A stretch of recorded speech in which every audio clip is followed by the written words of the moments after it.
Hello everyone, welcome once again.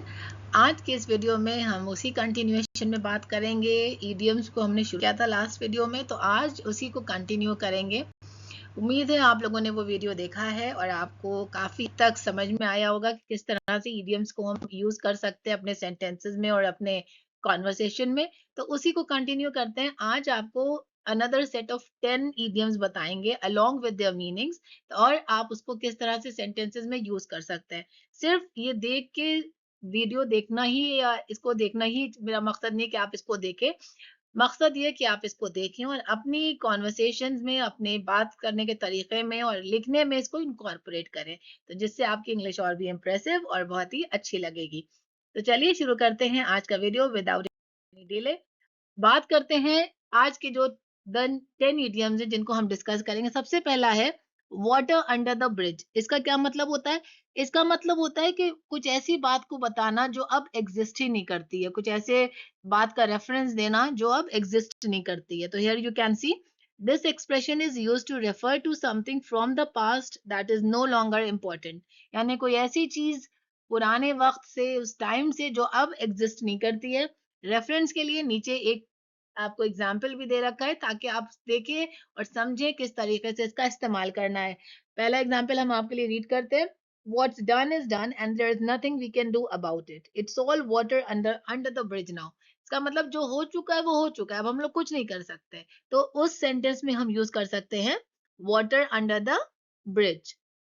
अगले next की बात करें, बहुत ही कॉमनली यूज्ड है पीस ऑफ केक। मतलब कोई बहुत ही आसान काम जो आपको कहा जाएगा कि it's like a piece of cake for me. So something that is a piece of cake is very easy to do. कोई ऐसी चीज जो बहुत आसान है, तो उसके लिए हम यूज कर सकते हैं piece of cake. So the exam was piece of cake. तो अगर पेपर बहुत इजी था तो उसके लिए इस तरह से बता सकते हैं। Then let the cat out of bag. इसका मतलब होता है किसी का सीक्रेट किसी को बता देना। किसी ने आपको कुछ बताया और आपने जाके किसी को रिवील कर दिया। To reveal a secret, to tell someone about a secret. So we are throwing a party for Michelle tonight but don't let the cat out of the bag, it's supposed to be a surprise. मतलब ये बात उस तक नहीं पहुंचना चाहिए, उसको मालूम नहीं होना चाहिए। Hit the nail on the head, to describe something perfectly. तो अगर आप कभी किसी चीज का, फॉर एग्जांपल वेदर का एक्सप्लेनेशन दे रहे हैं या किसी बात को बता रहे हैं, बहुत परफेक्टली डिस्क्राइब कर रहे हैं, तो वहां पे हम यूज कर सकते हैं hit the nail on the head. देखते हैं सेंटेंस क्या कहता है। I think you really hit the nail on the head when you said that what we are lacking is confidence and motivation. मतलब तुमने वो एग्जैक्ट बात बता दी जो हम लोग सोच रहे थे कि क्या कमी है। यहाँ पे इस तरीके से ये एक सेंटेंस है, लेकिन इसी तरीके से आपको और सेंटेंसेस कंस्ट्रक्ट करना है, या ना भी करें लेकिन यूज करें अपने कॉन्वर्सेशन में और लिखने में। देन है यू कांट जज a book by its cover. ये तो बहुत कॉमनली यूज है। इसका मतलब होता है कि हम किसी को देख के इसके बारे में बहुत अंदाजा नहीं लगा सकते हैं, हमें नहीं पता चल पाता है कि वो किस तरह का शख्स है या वो क्या है। So it says you can't tell what is someone like from their appearance.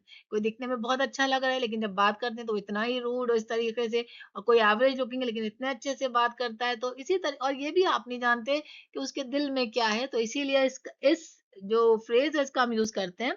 You can't judge a book by its cover. She seems like cold and hard person, but she is very warm and nice. You can't judge book by its cover. तो इसी तरीके से उन्होंने example में आपको समझाया है।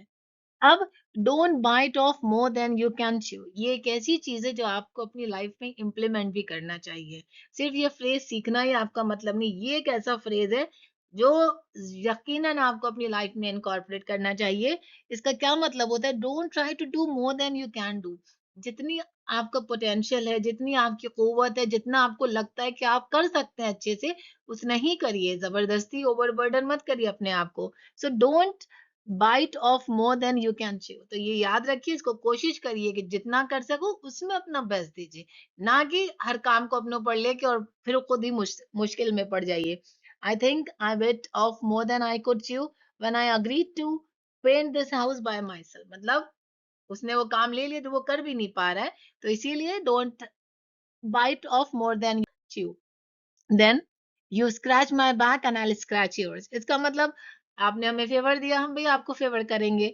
You do me a favour and I will do you a favour in return, मतलब आपने फेवर दिया, आपने हमारे साथ ये किया, आज आपने हमको यहाँ तक ड्रॉप कर दिया, तो अब आगे भी हम भी आपके साथ एक बार फेवर रिटर्न करेंगे. So if you lend me the money now, I will use my contacts to help you get the job you want. You scratch my back and I'll scratch yours. मतलब आप हमें किसी तरह help करिए, कोई favour करिए, हम आपको भी उसे रिटर्न करेंगे, जिसमें फिर आपकी भी हम कोई तरीके से हेल्प करेंगे. एड इंसल्ट टू इंजरी, इसका मतलब किसी चीज को, खराब चीज या सिचुएशन वर्स, उसको और खराब कर देना, जैसे कहते हैं बद से बदतर कर देना.